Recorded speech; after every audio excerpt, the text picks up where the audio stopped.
Sir, heat wave.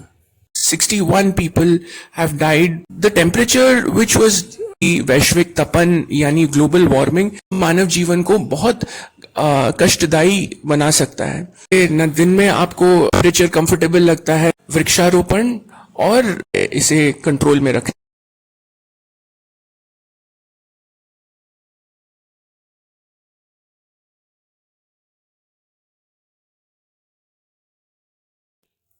Sir, can you explain the meaning heat wave? Thank you, Nitin. This is a very pertinent question nowadays.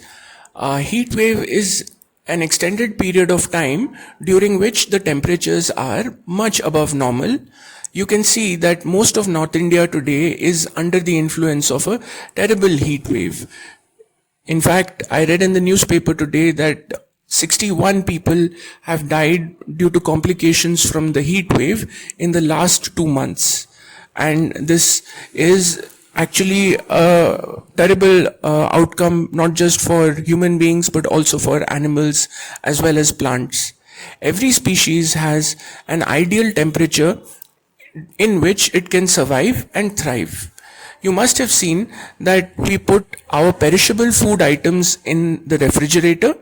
The reason is bacteria and fungi cannot grow in these low temperatures, and therefore the food that we place in the refrigerator stays safe from the influence of these microorganisms.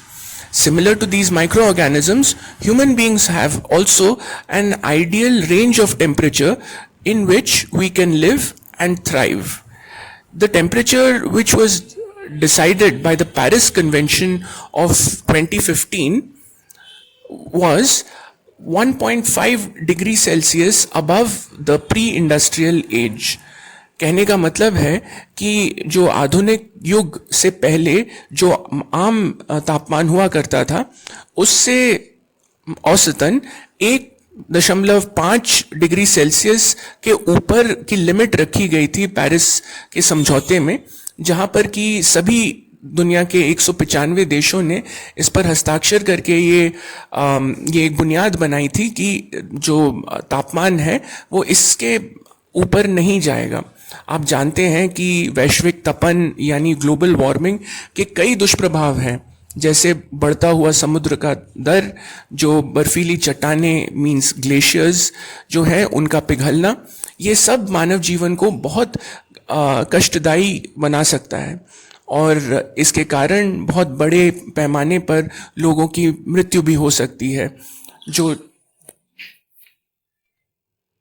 जो कि एक वैश्विक त्रासदी का रूप ले सकती है। अभी मेरा मानना है कि जो बढ़ते हुए तापमान, these elevated temperatures have created havoc among people, and we must act very swiftly to do whatever we can to control or mitigate these negative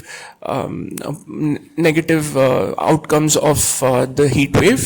आप जानते ही हैं कि जो रोड कंस्ट्रक्शन, बिल्डिंग इत्यादि हैं, ये दिन के वक्त जो सूरज की तपिश है इसे सोख लेते हैं और फिर शाम को, रात को ये इसी अब्जॉर्ब्ड रेडिएशन को रेडिएट करते हैं, जिसकी वजह से न दिन में आपको टेम्परेचर कंफर्टेबल लगता है, न रात को। Excessive use of air conditioner ये भी एक बहुत बड़ा कारण है कि आप एयर कंडीशनर जब इस्तेमाल करते हैं, आप अपने रूम को तो ठंडा कर लेते हैं, मगर औसतन जो पर्यावरण है उसका तापमान बढ़ जाता है। वृक्षारोपण और प्रकृति की देखभाली, केवल यही दो विकल्प हैं हमारे सामने इस हीट वेव यानी ये जो ग्रीष्मकाल है इसे कंट्रोल में रखने का, और हमें इसे किसी तरह से पार पाना पड़ेगा। धन्यवाद।